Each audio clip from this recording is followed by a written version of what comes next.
So of course, it was a busy week on the entertainment scene, both local and international. Here's the Intense 5.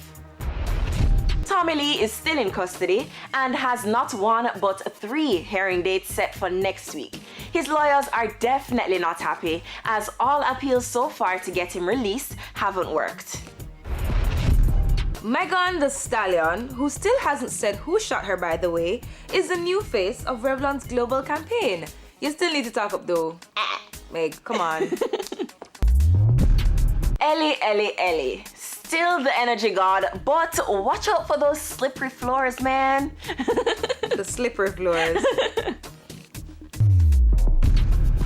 When Bro God says, if you can't hear, you will feel, it not look good on the people who breaking the law. We have some weak fences.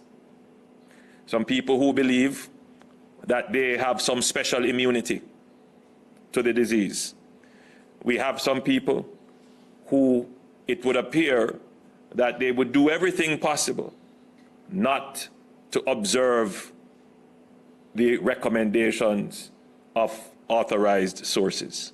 We know we always say Intense keeps corona free, but 30 cases in one day? No man, will not play around. Trust me. Cheese stress out.